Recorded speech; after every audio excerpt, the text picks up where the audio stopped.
नमस्कार दोस्तों, बायजूस आईएएस हिंदी में आप सभी का स्वागत है। आज हम आपके सामने 25 नवंबर 2021 के समाचार विश्लेषण प्रस्तुत कर रहे हैं, जिसमें द हिंदू अखबार से संबंधित प्रमुख आलेखों के आधार पर उनकी हम चर्चा करेंगे और उनसे संबंधित मुख्य परीक्षा के संभावित प्रश्नों पर भी चर्चा करेंगे। उन प्रश्नों के उत्तर को लेकर उत्तर संरचना पर भी हमारी चर्चा होगी। आज की अपनी चर्चा को हम प्रारंभ करने से पहले आपको एक महत्वपूर्ण सूचना देना चाहते हैं।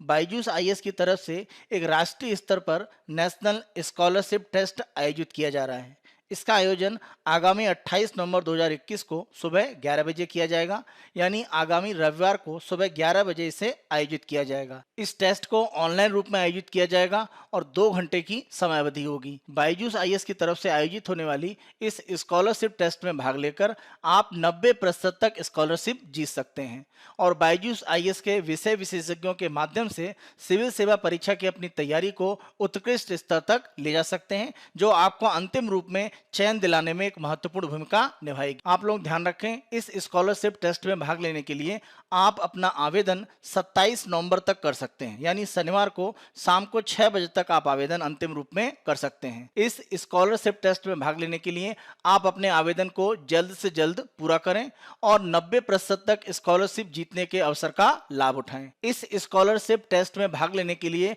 रजिस्ट्रेशन के संबंध में जो लिंक है वो वीडियो के डिस्क्रिप्शन बॉक्स में दिया गया है। उस लिंक के माध्यम से आप आसानी से रजिस्ट्रेशन अपना कर सकते हैं। आज की अपनी चर्चा को हम प्रारंभ करते हैं और सबसे पहले अपने सत्र के विषय को हम देखते हैं कि कौन कौन से प्रमुख आलेखों पर हम चर्चा करेंगे। पहला, एक एकीकृत नियामक ढांचा। यहाँ पर दूरसंचार और इंटरनेट की जो कंपनियां हैं उनके लिए एक तरह का नियामक ढांचा होना चाहिए, यह प्रमुख रूप से आलेख में चर्चा की गई है।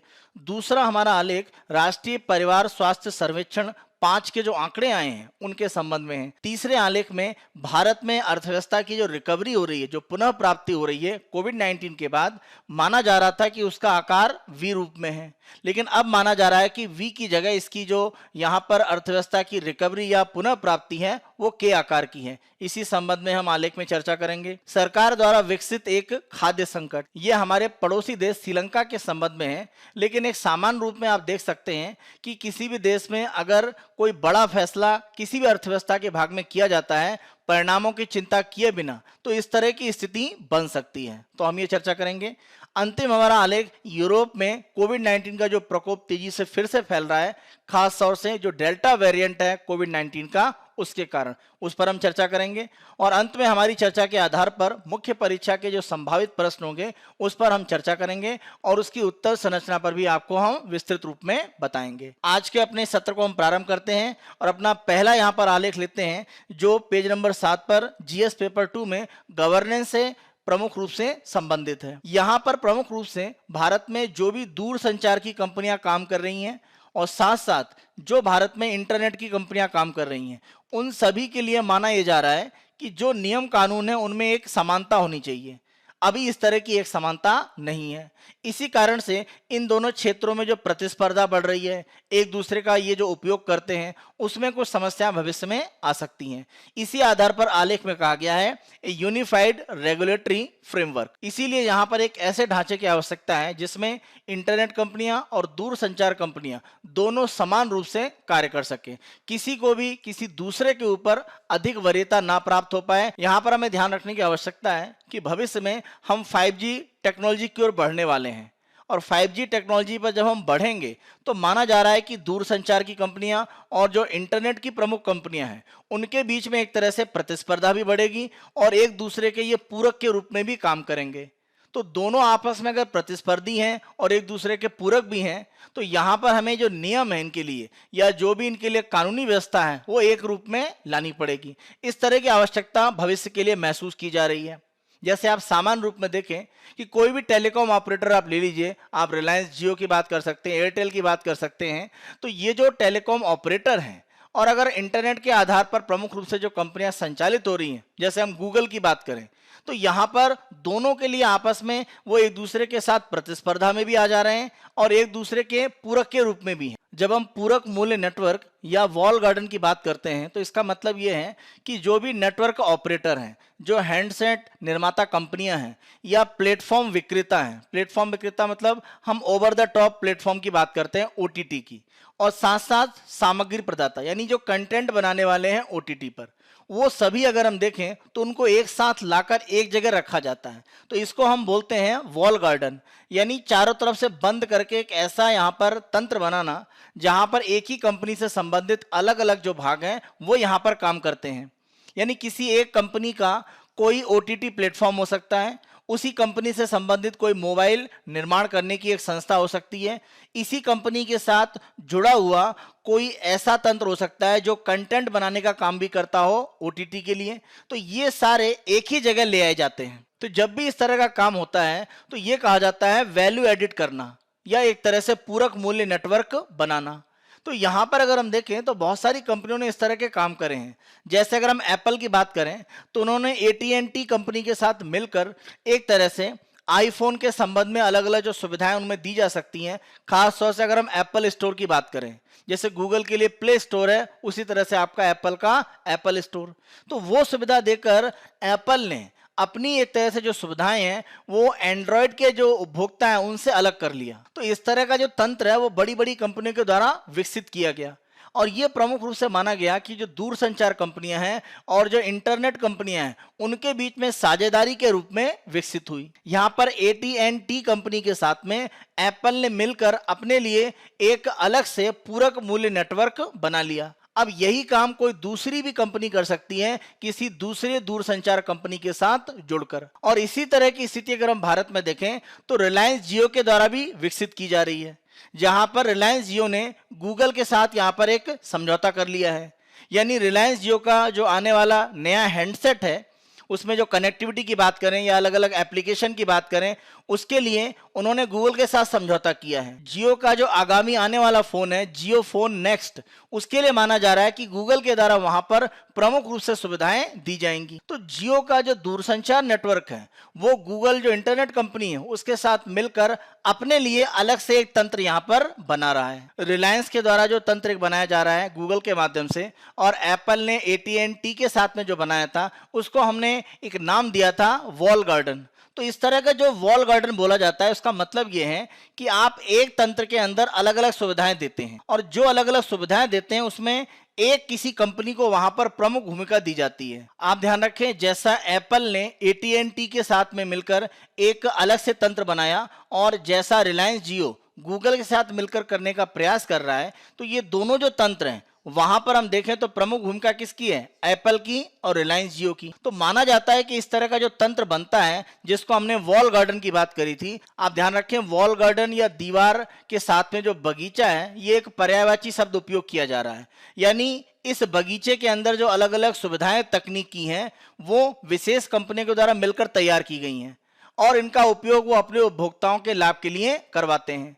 तो इसके लिए वॉल गार्डन शब्द का उपयोग किया गया है जो हमने पहले भी किया था। तो ये जो भूमिका सर्वोच्च बनाई जाती है उसका प्रमुख रूप से जो व्यावसायिक लाभ है वो एप्पल और रिलायंस जियो को अधिक मिलता है।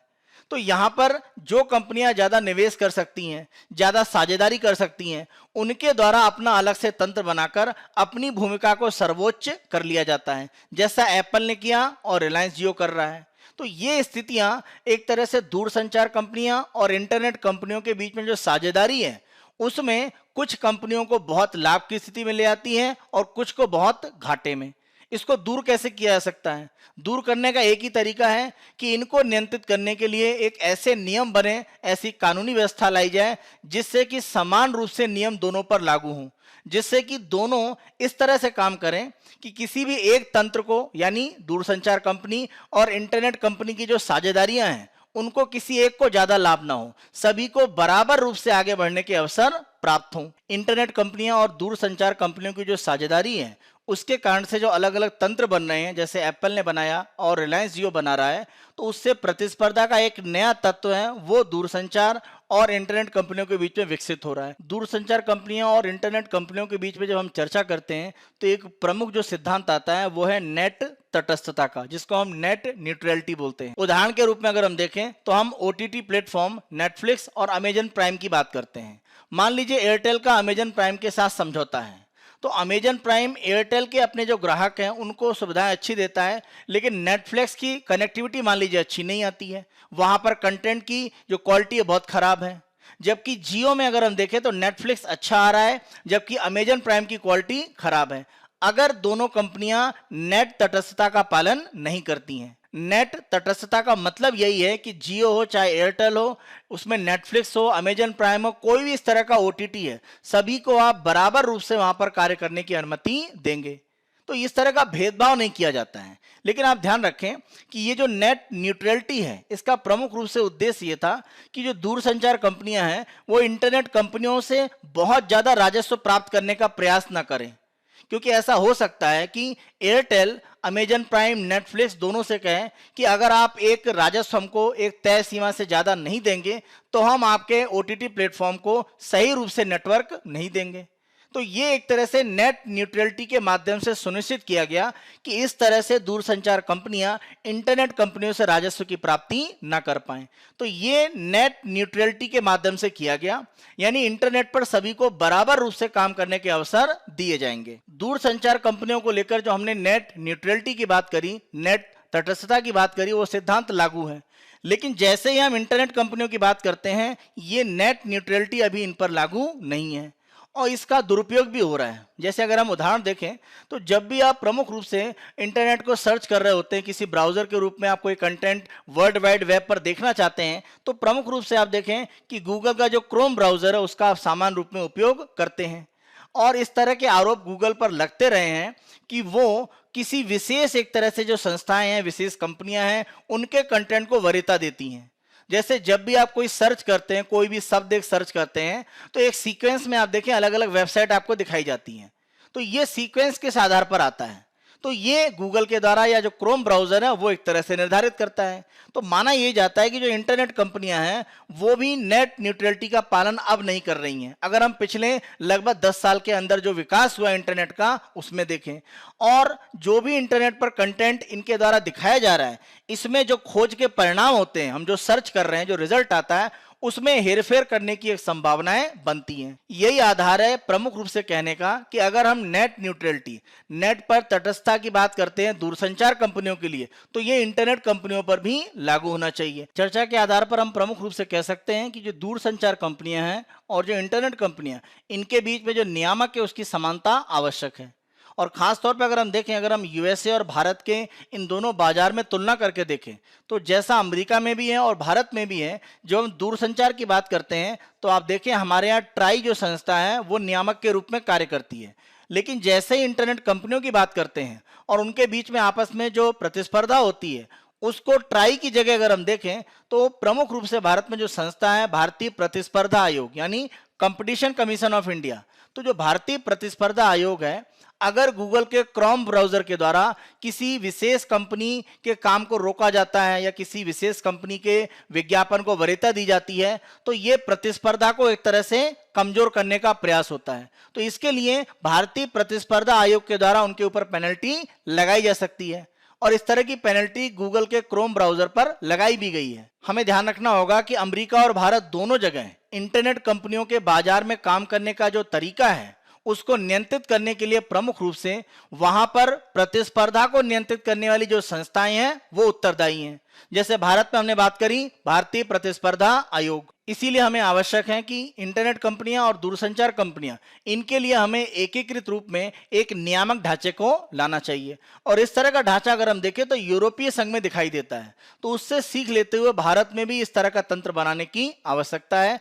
तभी इंटरनेट और दूरसंचार कंपनियों की जो साझेदारी है वो जनता के लाभ के लिए बड़े पैमाने पर विकसित की जा सकती है। आज के अपने दूसरे आलेख को देखते हैं। इस आलेख के माध्यम से राष्ट्रीय परिवार स्वास्थ्य सर्वेक्षण के जो आंकड़े हैं, यानी नेशनल फैमिली हेल्थ सर्वे, जो ये 5वां सर्वेक्षण के आंकड़े हैं वो अभी जारी किए गए हैं।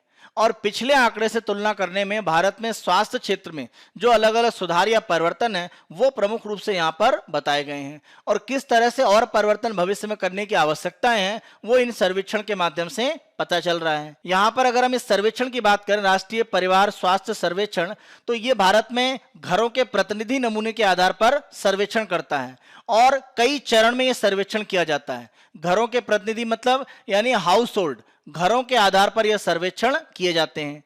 अगर हम इस सर्वेक्षण के लिए बात करें तो अंतर्राष्ट्रीय जनसंख्या विज्ञान संस्थान जो मुंबई में काम करता है और आईसीएफ कैलवर्टन मैरीलैंड यूएसए और ईस्ट वेस्ट सेंटर होनोलुलु हवाई यूएसए ये सहयोग करते हैं यहां पर इस सर्वेक्षण को करने के लिए। भारत सरकार के स्वास्थ्य और परिवार कल्याण मंत्रालय ने एक नोडल एजेंसी के रूप में आईआईपीएस को मान्यता दे रखी है इस सर्वेक्षण को संचालित करने के लिए।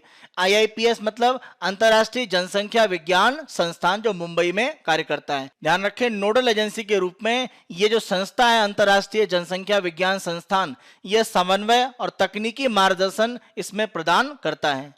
प्रमुख रूप से अगर हम देखें तो United states agency for international development USAID और संयुक्त राष्ट्र संघ की संस्था यूनिसेफ, उनके द्वारा मिलकर प्रमुख रूप से अगर हम देखें तो वित्त पोषण इस सर्वेक्षण के लिए दिया जाता है। यहाँ पर अन्य संस्थाएं भी हैं जो वित्त पोषण इसमें करती हैं। प्रमुख रूप से इन संस्थाओं को आप ध्यान रखें। इस सर्वेक्षण को पहली बार 1992-93 में संचालित किया गया था। इसके बाद दूसरा सर्वेक्षण 1998-99 में, तीसरा 2005-06 में, चौथा 2015-16 में और जो पांचवा जिनके आंकड़ों की हम चर्चा करेंगे और चौथे के साथ उसकी तुलना भी है वो 2019-20 का है। इस पांचवें सर्वेक्षण में प्रमुख रूप से ये कहा गया है कि जो चौथा सर्वेक्षण है 14-15 के लिए जो किया गया था और ये जो सर्वेक्षण 19-20 का जारी किया जा रहा है, यहाँ पर आंकड़े 17 से 19 के लिए प्रमुख रूप से एकत्र किए गए। जो भी अलग अलग जनसंख्या स्वास्थ्य संकेतक हैं उनकी अगर हम बात करें, सबसे महत्वपूर्ण जो आंकड़ा है वो भारत में कुल प्रजनन दर यानी टोटल फर्टिलिटी रेट के संबंध में आया है और ये भारत ने 2.0 प्राप्त कर ली है। अगर हम पिछले सर्वेक्षण की बात करें तो ये 2.2 था। जब हम कुल प्रजनन दर की बात करते हैं तो इसका मतलब होता है किसी भी महिला के द्वारा अपने जीवन काल में कितने बच्चे जन्म दिए जाते हैं, उसको एक तरह से कुल प्रजनन दर कहा जाता है। संयुक्त राष्ट्र संघ का जो जनसंख्या प्रभाग है उसका ये मानना है कि जब भी कुल प्रजनन दर यानी टोटल फर्टिलिटी रेट 2.1 हो जाती है तो इसको प्रतिस्थापन स्तर की दर माना जाता है। रिप्लेसमेंट एक तरह से लेवल की ये दर मानी जाती है। यानी अगर 2.1 का स्तर मिल गया है कुल प्रजनन दर में, इसका मतलब आने वाली जो पीढ़ी है वर्तमान पीढ़ी को बराबर रूप में एक तरह से प्रतिस्थापित कर पाएगी। यानी जनसंख्या वृद्धि की जो स्थिति है वो तेजी से नहीं होती है। तो ये स्थिति अगर हम देखें तो लगभग हम प्राप्त करने में सफल हो चुके हैं, क्योंकि पिछले सर्वेक्षण में आंकड़ा हमारा 2.2 था, अब ये हो गया 2.0। अगर हम शहरी क्षेत्र में देखें तो कुल प्रजनन दर 1.6 है, जबकि ग्रामीण क्षेत्र में ये 2.1 है। तो अंतर आप ध्यान रखें, ग्रामीण क्षेत्र में कुल प्रजनन दर अधिक है। यहाँ पर एक महत्वपूर्ण आंकड़ा जो सामने आया है, अगर हम देखें तो भारत में जनसंख्या विस्फोट या तेजी से जनसंख्या वृद्धि के जो अनुमान थे वो एक तरह से काफी गलत साबित हो रहे हैं, क्योंकि हमने 2.0 का जो स्तर कुल प्रजनन दर में प्राप्त किया है ये काफी सकारात्मक स्थिति को दिखा रहा है। और प्रमुख रूप से इसके लिए जो उत्तरदायी कारक हैं जो सर्वेक्षण में सामने आए हैं कि भारत में गर्भ निरोधक का जो उपयोग है वो एक तरह से सुधरा है। अगर हम चौथे से पांचवें सर्वेक्षण में देखें, जो उपयोग 53.5% की आबादी में था यह बढ़कर 66.7% तक पहुंच गया है। तो ये एक बड़े कारण के रूप में माना जा रहा है कि भारत में जनसंख्या प्रतिस्थापन के स्तर पर पहुंच रही है। यानी जनसंख्या नियंत्रण के लिए चीन जैसे कठोर कदम हमने नहीं उठाए, लोगों में जागरूकता फैलाकर जिस तरह से प्रयास किए गए उनकी सफलता एक तरह से यहां पर दिख रही है। अगर हम संस्थागत जन्म की बात करें, यानी बच्चों का जो जन्म है वो किसी अस्पताल या किसी प्राथमिक स्वास्थ्य केंद्र यानी ऐसी किसी संस्था में जो सरकारी या निजी हो वहां पर होने के अगर हम प्रतिशत देखें तो उसमें एक वृद्धि हुई है और ये 78.9% से बढ़कर 88.6% हुआ है। और ये भी बच्चे और माताओं के स्वास्थ्य को लेकर एक बड़ा यहाँ पर परिवर्तन दिख रहा है, क्योंकि जब भी संस्थागत प्रसव होता है जच्चा बच्चा दोनों के स्वास्थ्य को लेकर जो समस्याएं हैं वो न्यूनतम स्तर पर लाई जा सकती हैं। इसी तरह से आंकड़े में ये सामने आया है कि अगर हम 12 से 23 महीने के बीच में बच्चों के टीकाकरण की बात करें तो यह अनुपात 62% से बढ़कर 76% हो गया है। तो ये एक बड़ा सुधार है जहां पर बच्चों में टीके की जो स्थितियां हैं वो मजबूत हो रही हैं। 6 महीने से कम उम्र के बच्चों की अगर हम बात करें तो स्तनपान कराने की जो स्थिति है उसमें भी सुधार हुआ है, क्योंकि ये स्थिति बच्चों के प्रारंभिक स्वास्थ्य के लिए काफी महत्वपूर्ण है। तो यहाँ पर जो अनुपात है ये 54.9% से बढ़कर 63.7% हुआ है। ये भी एक बड़ा सुधार यहाँ पर देखा जा रहा है। बचपन में बच्चों के पोषण की जो स्थिति है उसको लेकर सरकार के द्वारा जो प्रयास किए गए हैं उनका अगर हम प्रभाव देखें तो बहुत बड़े पैमाने पर नहीं दिख रहा है अगर उम्र बढ़ती है। जैसे यहाँ पर महिला और पुरुषों दोनों के लिए आंकड़े दिए गए हैं। अगर हम 15 से 49 की आयु सीमा में देखें और इसके लिए बॉडी मास इंडेक्स को यहाँ पर निकाला गया है। बॉडी मास इंडेक्स को निकालने के लिए सामान्य फॉर्मूला होता है कि व्यक्ति का भार और जो उसकी ऊंचाई मीटर में होती है उसके वर्ग से भाग दिया जाता है। अगर बॉडी मास इंडेक्स का जो मान है वो 18.5 से लेकर 24.9 के बीच में रहता है तो ये सामान्य स्थिति मानी जाती है। लेकिन अगर इसके नीचे जाता है तो अंडरवेट और इसके अगर ऊपर जाता है तो ओवरवेट। अगर हम पहले आंकड़े को देखें तो बॉडी मास इंडेक्स में जो एक तरह से 18.5% से कम की स्थिति है उसमें गिरावट आई है। यानी जो प्रतिशत चौथे सर्वेक्षण में था और जो 5वें में आया है उसमें 4 अंकों की कमी हुई है। यानी पोषण के स्तर में कुछ सुधार देखा जा रहा है, क्योंकि जिनका बॉडी मास इंडेक्स 18.5 से नीचे था उनमें 4% की गिरावट आई है।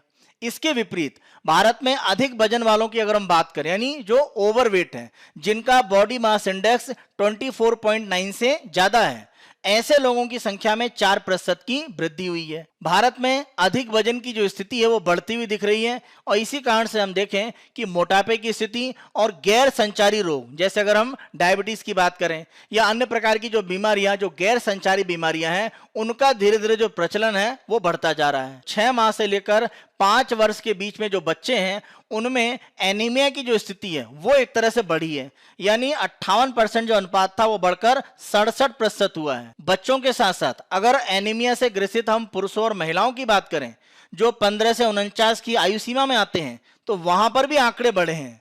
यानी पोषण स्तर को लेकर समस्याएं सभी समूह में है। अगर हम बात करें महिलाओं की तो यह आंकड़ा 53% से बढ़कर 57% हो गया है और पुरुषों की बात करें तो 29% से बढ़कर 31% हुआ है। तो एनीमिया की स्थिति बच्चों के साथ साथ पुरुषों और महिलाओं में बढ़ी है। एनीमिया की स्थिति बच्चों में और साथ साथ पुरुष और महिलाओं में बढ़ी है। इसको नियंत्रित करने की आवश्यकता है। तो इस आंकड़े के आधार पर अगर हम देखें तो प्रमुख रूप से दिखाई यह दे रहा है कि जनसंख्या नियंत्रण को लेकर प्रयास काफी हद तक सफल रहे हैं। इसी के साथ साथ जो प्रसव की स्थिति संस्थागत है उसमें अच्छा खासा सुधार हुआ है। टीकाकरण की स्थितियां बढ़ी हैं, लेकिन सबसे बड़ी समस्या जो देखी जा रही है वो पोषण को लेकर है। पोषण की स्थितियां बहुत अच्छी नहीं है, क्योंकि बच्चे, महिलाओं और पुरुष सभी में एनीमिया की स्थिति बढ़ी देखी गई है। हम अपनी अगली न्यूज को देखते हैं। Pointers that India is witnessing ए के शेप्ड रिकवरी। देश की अर्थव्यवस्था की अगर हम रिकवरी की बात करें खासतौर से कोविड-19 के बाद, तो इसका आकार क्या होगा। सामान्य रूप से माना गया कि ये जो रिकवरी अर्थव्यवस्था की है ये वी शेप में है, लेकिन अब आंकड़े जो सामने आ रहे हैं वो ये दिखा रहे हैं कि अर्थव्यवस्था की जो रिकवरी है वो के शेप में है और इसी आधार पर आलेख में प्रमुख रूप से चर्चा की गई है। इस चर्चा को करने से पहले हम दोनों तरह का जो अर्थव्यवस्था की रिकवरी या जो पुनः प्राप्ति होती है उसको देखते हैं। अगर हम कोविड-19 से पहले की स्थिति में देखें तो अर्थव्यवस्था इस सर्वोच्च स्तर पर चल रही है और कोविड-19 के बाद अर्थव्यवस्था में जो मंदी की स्थिति आई तो ये गिरावट आई और जैसे जैसे लॉकडाउन की स्थितियां हटी अर्थव्यवस्था में एक अचानक तेज रिकवरी हुई और ये अर्थव्यवस्था इस रूप में फिर लगातार बनी हुई है। तो सभी उद्योगों में एक तरह से समान रूप में ये वृद्धि दिखाई पड़ी। तो ये जो अर्थव्यवस्था की रिकवरी होती है, पुनः प्राप्ति, इसको वी शेप रिकवरी कहा जाता है। जबकि जब हम बात करते हैं के शेप रिकवरी की तो यहां पर देखा जाता है कि अर्थव्यवस्था में कुछ ऐसे भाग होते हैं जहां पर पुनः प्राप्ति काफी तेज होती है, लेकिन अर्थव्यवस्था के कुछ ऐसे भाग होते हैं जहां पर पुनः प्राप्ति उतनी अच्छी नहीं होती है। इसी कारण से प्रमुख रूप से होता यह है कि अगर हम कोविड-19 से पहले देखें तो ये दोनों कलर के जो ग्राफ हैं लगभग समान हैं। कोविड-19 में आप देखें दोनों में गिरावट आई, लेकिन यहां से आप देखें कि दोनों अलग अलग रास्ते पर जा रहे हैं। जैसे अगर हम टेक्नोलॉजी की बात करें, खुदरा व्यापार की बात करें, सॉफ्टवेयर सेवाओं की बात करें, तो यहां पर आप देखें कि इनमें रिकवरी काफी तेज है और ये अर्थव्यवस्था में तेजी से रिकवर हो रहे हैं, यानी कोविड-19 से पहले की स्थिति को प्राप्त करने की ओर आगे बढ़ रहे हैं। लेकिन इसी के साथ साथ कुछ ऐसी अर्थव्यवस्था के भाग हैं, जैसे हम बात करें परिवहन की। अब परिवहन को अगर हम देखें तो कोविड-19 में सोशल डिस्टेंसिंग को बनाए रखने के लिए परिवहन पर काफी हद तक नियंत्रण किया गया। इसी कारण से परिवहन अभी भी पूर्ण रूप में कोविड-19 की जो पहले स्थितियां हैं उस पर नहीं आ पाया है। तो अभी भी परिवहन में आप देखें नकारात्मक स्थिति दिख रही है, वो वृद्धि नहीं है। इसी के साथ साथ अगर हम एंटरटेनमेंट या मनोरंजन क्षेत्र को देखें, अगर हम देखें तो भारत के बड़े भागों में सिनेमाघर अभी हाल फिलहाल में ही खोले गए हैं। हॉस्पिटैलिटी की अगर हम बात करें, यानी प्रमुख रूप से हम पर्यटन के साथ इसको जोड़कर देखें, तो पर्यटन के जो क्षेत्र हैं, यानी अगर हम होटल रेस्टोरेंट की बात करें तो वो भी पुनः प्राप्ति पर नहीं आ पाए हैं। तो वहां भी स्थिति अभी नकारात्मक है। फूड सर्विसेज की अगर हम बात करें, यानी खाद्य वस्तुओं की जो आपूर्ति होती है, वहां पर भी पूर्ण रूप से अर्थव्यवस्था की पुनः प्राप्ति नहीं हो पाई है। तो जब भी के शेप की बात होती है, इसका मतलब यह है कि अर्थव्यवस्था के कुछ भागों में वृद्धि दिखाई पड़ती है कोविड-19 में जो रिसेशन या मंदी आई थी उसके बाद। इसके विपरीत अर्थव्यवस्था के कुछ ऐसे भाग भी होते हैं जहां पर लॉकडाउन हटने के बाद भी समान रूप में एक पुनः प्राप्ति या रिकवरी नहीं दिखाई पड़ती। इसीलिए अगर हम देखें तो ये के रूप में अर्थव्यवस्था का जो रिकवरी है वो ग्राफ दिखाई पड़ता है।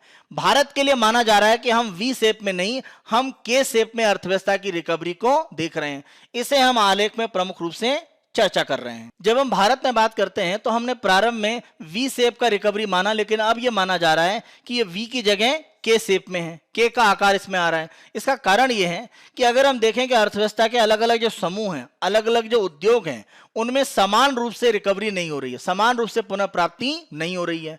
क्योंकि जब हम वी शेप की बात करते हैं तो सभी उद्योगों में समान रूप से एक तरह से वृद्धि दिखती है, लेकिन के शेप की जो अर्थव्यवस्था रिकवरी होती है उसमें सभी में समान रूप से वृद्धि नहीं होती है। अर्थव्यवस्था की जो रिकवरी के आकार की है उसके लिए अगर हम कुछ कारणों में देखें तो सरकार की जो कराधान या टैक्स की जो नीतियां हैं वो काफी हद तक उत्तरदायी हैं। जैसे अप्रत्यक्ष करों में वृद्धि की गई है। जैसे अगर हम कच्चे तेल की बात करें तो उससे जो पेट्रोल डीजल एक तरह से बनाया जा रहा है, तो पेट्रोल डीजल पर जो भी सरकार के अलग अलग अप्रत्यक्ष कर हैं, वो चाहे केंद्र सरकार के या राज्य सरकार के, वो लगातार बढ़े हैं। तो पेट्रोल डीजल के दाम बढ़ते हैं तो परिवहन महंगा होता है और लगभग सभी वस्तुओं के मूल्यों में एक वृद्धि दिखाई पड़ती है।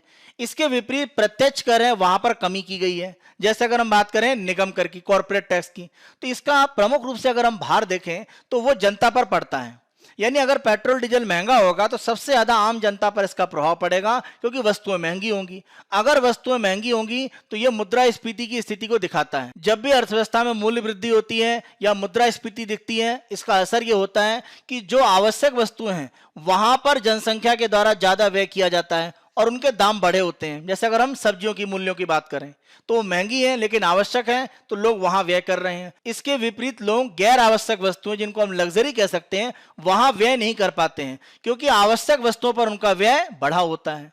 तो ये लग्जरी क्षेत्र के जो उत्पाद होते हैं वहां पर बाजार में मांग को बढ़ने नहीं देते हैं। ये एक बड़ा कारण है कि अर्थव्यवस्था के कुछ भागों में वो वृद्धि नहीं दिखाई पड़ रही है। कुछ विशेष उद्योग में वृद्धि और खपत बढ़ रही है, कहीं पर उतना ज्यादा विकास नहीं दिख रहा है। जब हम निम्न और मध्यम वर्ग के समूहों की बात करते हैं या हम भारत के छोटे व्यवसायों की बात करते हैं तो उनकी आर्थिक स्थिति का प्रतिनिधित्व दोपहिया वाहनों की बाजार में जो खरीद होती है उससे आप कर सकते हैं। क्रिसिल ने अपनी रिपोर्ट में बताया है कि 2021 में जो भी हमारे दोपहिया वाहन हैं उनकी बिक्री में अगर हम साल दर साल एक कमी देखें तो 3 से 6% की है। तो ये दिखा रहा है कि अभी भी जो हमारा एक तरह से निम्न और मध्यम वर्ग है वो अर्थव्यवस्था में व्यय नहीं कर रहा है। इसके विपरीत जो प्रीमियम कारें हैं या प्रीमियम मोटरसाइकिल हैं उनमें अगर हम देखें तो महामारी की मंदी के बाद भी वृद्धि की स्थिति दिख रही है। तो ये दिखा रहा है कि अर्थव्यवस्था का जो सबसे बड़ा भाग है जो निम्न और मध्यम वर्ग में आता है वो अर्थव्यवस्था में अभी उतना व्यय नहीं कर रहा है। यानी सामान्य रूप में अर्थव्यवस्था में जो प्रमुख मांग की स्थिति है वो अभी सही रूप में नहीं बढ़ी है। एक और उदाहरण अगर हम देखें तो यहां पर हम कपड़े उद्योग की बात करें तो भारत सरकार के द्वारा कपड़ा जो उत्पाद होते हैं उन पर जो शुल्क है वो 5% से बढ़ाकर 12% कर दिया गया है। तो ऐसी स्थिति में जब इस तरह के वस्त्र महंगे होते हैं तो जो हमारा निम्न और मध्यम वर्ग है वो अपने व्यय को एक तरह से उतना ज्यादा गैर आवश्यक वस्तुओं पर नहीं कर पाता है। जब हम वस्त्र की बात करते हैं, अगर वस्त्र महंगे भी होते हैं क्योंकि वो आवश्यक भाग है तो हम वहां पर व्यय करेंगे, तो गैर आवश्यक जो लग्जरी है वहां पर अपने व्यय को हम रोकते हैं। तो ये सरकार को ध्यान रखना पड़ेगा कि हमारा जो निम्न और मध्यम वर्ग है वो अर्थव्यवस्था में मांग को बढ़ाए। Centre for monitoring Indian economy की एक रिपोर्ट के अनुसार अक्टूबर में केवल 50 लाख लोगों ने अपनी नौकरी एक तरह से गंवाई। तो ये ऐसे लोग हैं जो आर्थिक रूप से असुरक्षित हैं और ये गैर जरूरी खरीद को फिर कम कर देते हैं, क्योंकि उनकी जो आय है वो घटी है, क्योंकि वो रोजगार से हट जाते हैं। और भोजन और ईंधन की कीमतें जब बढ़ती हैं तो लोगों के व्यय बढ़ते हैं। तो इस कारण से प्रमुख रूप से माना जा रहा है कि जो महंगाई की स्थिति है वो भी लोगों को अर्थव्यवस्था में ज्यादा व्यय करने के लिए रोकती है, खास तौर से हम गैर जरूरी वस्तुओं की अगर हम बात करें। इसी के साथ साथ मनरेगा अगर हम देखें तो ग्रामीण क्षेत्रों में रोजगार के एक प्रमुख साधन के रूप में देखा गया, लेकिन इस साल के बजट में सरकार ने मनरेगा का जो आवंटन है वो 34% घटा दिया। तो ग्रामीण क्षेत्र में रोजगार का एक जो साधन मनरेगा के रूप में था वो सही रूप में उपस्थित नहीं है।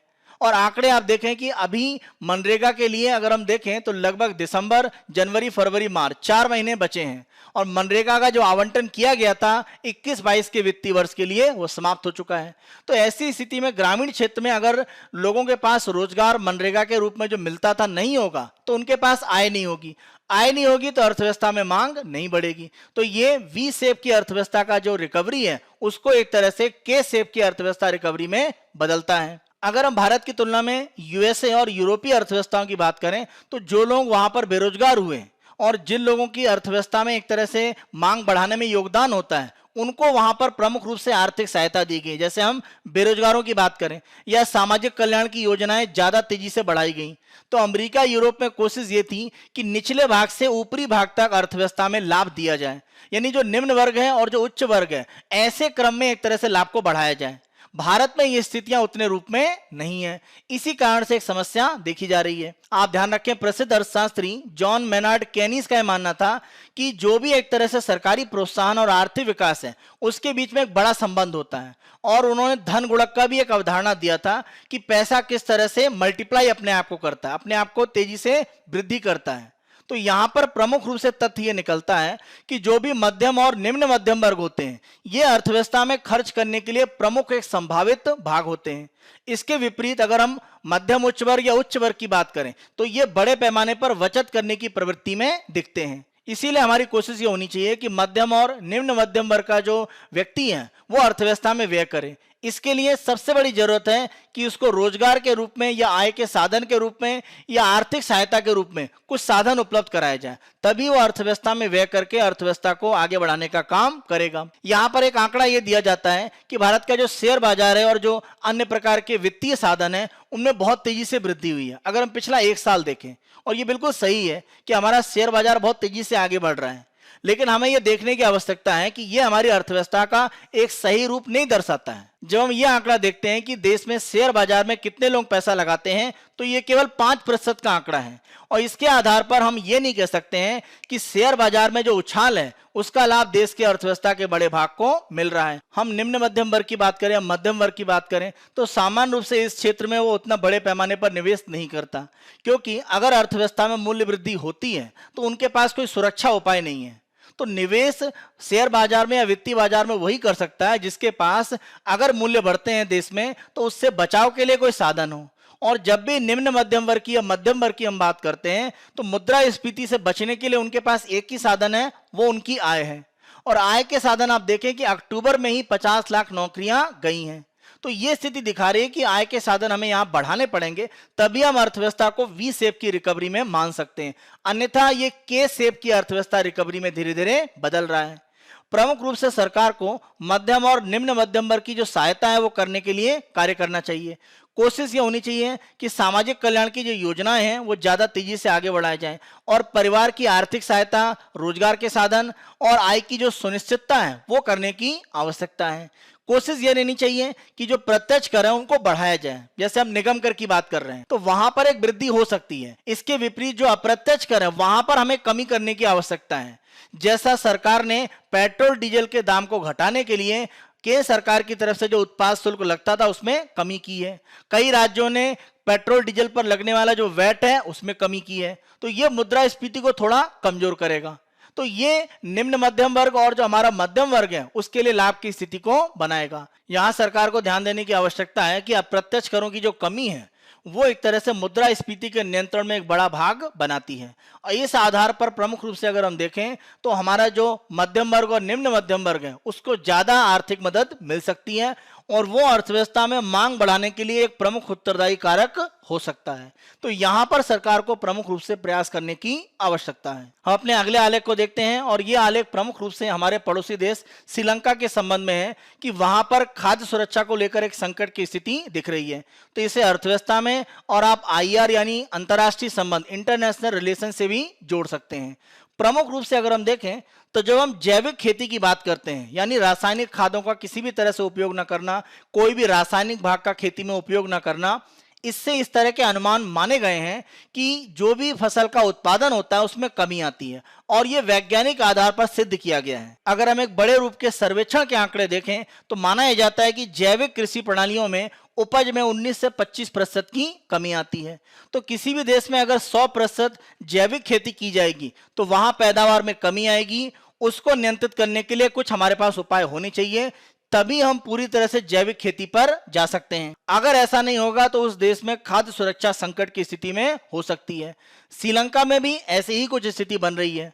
वहां पर इसी मई में अगर हम देखें तो श्रीलंका के जो राष्ट्रपति हैं गोताबाया राजपक्षे, उन्होंने घोषणा करी कि श्रीलंका में जो पूरी कृषि है उसको हम जैविक आधार पर करेंगे।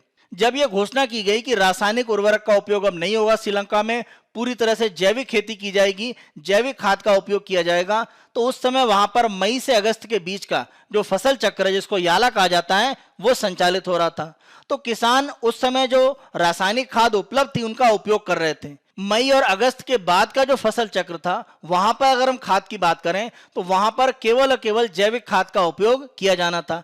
किसी भी तरह के जो रासायनिक खाद है उनका उपयोग नहीं होना था।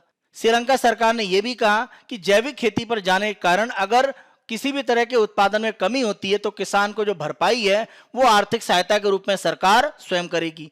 लेकिन ये स्थितियां अगर हम देखें तो सही रूप में बनी नहीं। श्रीलंका में अगर हम व्यापारिक रूप में देखें तो धान और चाय की प्रमुख रूप से खेती की जाती है और पोषक तत्व के रूप में नाइट्रोजन की सबसे बड़ी वहां पर आवश्यकता रहती है। अनुमान यह लगाया गया कि श्रीलंका में लगभग 10.1 मिलियन टन नाइट्रोजन की आवश्यकता होगी और इसके लिए लगभग 15 मिलियन टन खाद की आवश्यकता होगी। और अगर हम अगस्त 2021 का आंकड़ा देखें तो श्रीलंका में केवल 30 लाख टन खाद उपलब्ध थी। हमको 15 मिलियन चाहिए, यानी अगर हम बात करें तो 150 लाख टन और केवल 30 लाख टन था। तो आप देखें एक बड़ा अंतर था। यह श्रीलंका में एक बड़ी समस्या के रूप में बना। इसका हल करने के लिए श्रीलंका ने बड़े पैमाने पर जो जैविक खाद है उसको चीन से आयात करने का फैसला लिया।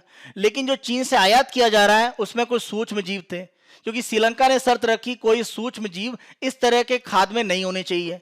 तो ये जो आयात करने वाली जो खाद है चीन से जो आने वाली है उसको लेकर एक तरह से स्थितियां सही रूप में बहुत स्पष्ट नहीं थी। इसीलिए आपातकालीन रूप में श्रीलंका सरकार ने भारतीय संस्था इफ्को के माध्यम से नाइट्रोजन का जो तरल रूप है जिसे एक नैनो पार्टिकल या नैनो रूप में डेवलप किया गया है तो वो एक तरह से खरीदने का प्रयास किया गया और इसका जो बड़ा भाग है वो श्रीलंका में आपूर्ति किया भी गया है। इस तरह के जो तरल नाइट्रोजन का उपयोग किया जा रहा है श्रीलंका में, तो माना जा रहा है कि जो तरल नाइट्रोजन है श्रीलंका में बहुत अधिक अभी बारिश की स्थिति है, इस कारण से उसका सही रूप में खाद के रूप में उपयोग हो पा रहा है कि नहीं हो पा रहा है इसके आंकड़े स्पष्ट नहीं है।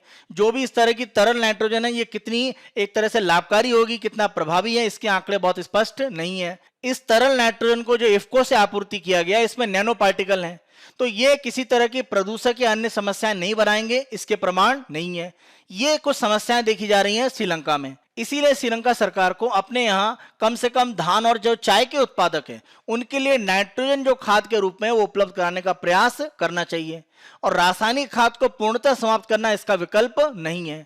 जैविक खेती पर हम क्रमिक रूप में जा सकते हैं और रासायनिक खाद के एक विकल्प को अवश्य रख सकते हैं, क्योंकि अगर श्रीलंका में खाद्यान्न उत्पादन में कोई समस्या हुई तो श्रीलंका सरकार इसको क्या करेगी, बाहर से आयात करेगी और जब भी आयात करेंगे तो आयात वाले जो भी खाद्यान्न है उसमें रासायनिक खादों का उपयोग होगा।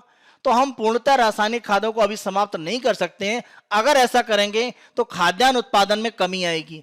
उससे किस तरह से कोई देश निपटेगा ये व्यवस्था बनाकर ही इस तरह का प्रयास करना चाहिए। श्रीलंका सरकार को अपने यहाँ खाद्यान्न संकट ना आ पाए इसके लिए जो भी खाद की आवश्यकता है उसको सही रूप में उपलब्ध कराना चाहिए, अन्यथा वहां पर खाद्य कीमतें बढ़ सकती हैं, भोजन की कमी पैदा हो सकती है और खाद्य आयात की स्थिति बन सकती है और ये श्रीलंका में खाद्य सुरक्षा की स्थिति को नकारात्मक नकारात्मक रूप में ले जाएगा।